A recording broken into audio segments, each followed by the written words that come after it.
XO. It's usually associated with Valentine's Day, hugs, and kisses. But not today. Today, it's going to be crucial in helping us draw the mouth. What's up, art friends? It's Perseus, and it's week 3 in the Vanilla series. This week, we're going to learn how to draw the mouth, in particular, an expressive mouth. So many expressions of the face can be conveyed with this one feature, but you may be scratching your head and find yourself asking, Perseus, how?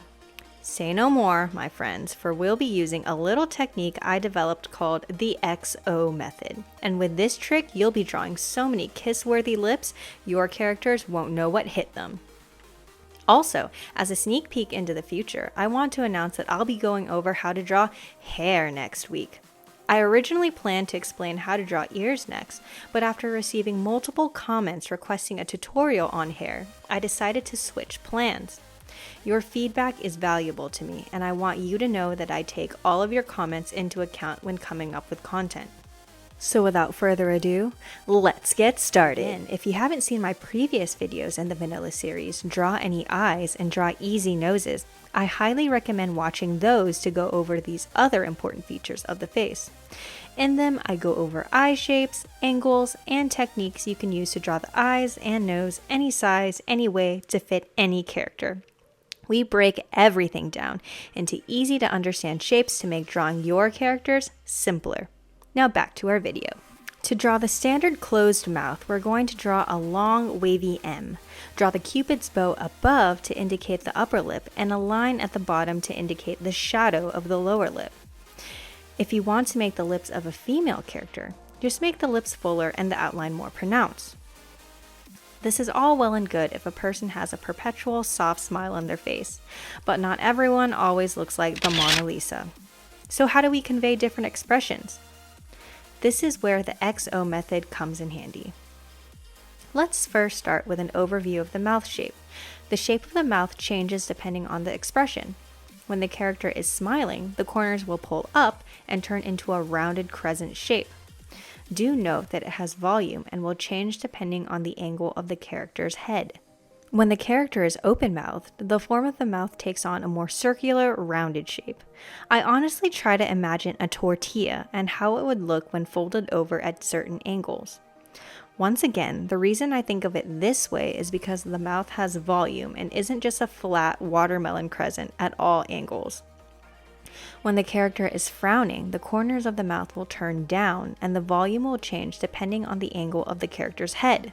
To draw in our lips, we're going to draw an X in the middle of our upper lip and an O or oval in the middle of our lower lip.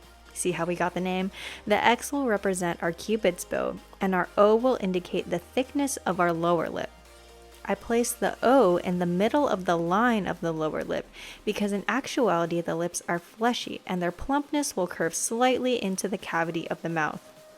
To get the final shape of the mouth, we just use our X and O as guidelines, drawing to the top of our X as the Cupid's bow and the bottom of the O as the bottom of the lower lip. Now I know what you're thinking. Perseus, why on earth is this called the XO method if you made a V instead of an X? Because the name wouldn't be as catchy or relevant if it were the VO method, okay? If it bothers you so much, draw an X and just erase the bottom half. In the background, you'll find I couldn't keep myself from painting in the lips. They were too tempting not to color. For those interested more in digital painting, you'll notice I paint the lips with 3 colors. The base color, the shadows, which I put in the corners and underside of the lips, and the highlight, which I put on the Cupid's bow and in the fleshiest part of the lower lip. Now this is a very crude and rushed version of my speed painting, but I thought I'd demonstrate how I'd go about painting the lips, even if a bit briefly. Of course, our characters have to do more than just kiss and look pretty.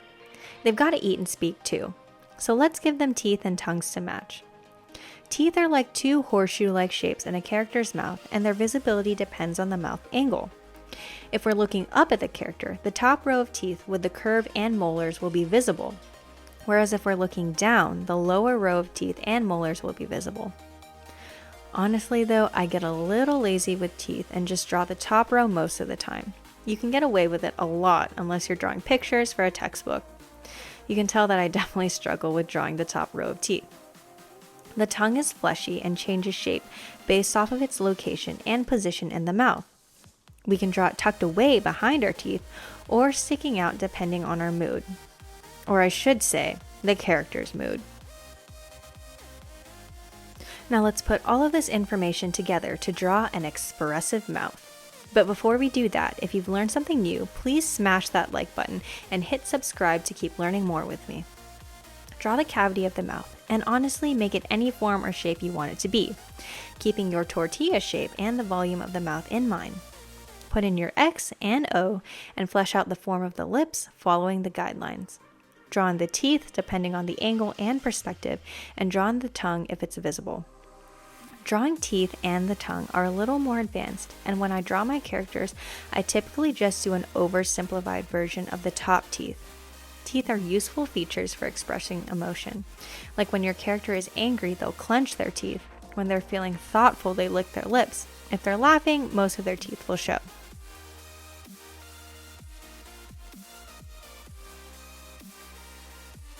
So how do we put this on a face? When drawing in our characters open-mouthed, we can't just slap our beautiful, wide, O-shaped mouths on our characters' heads. We also have to adjust the shape of the jaw. This will take some observation and practice, but you'll find that when someone opens their mouth, the hinge of the jaw next to the ears pops out and becomes wider, while the lower face becomes longer than usual and recedes back.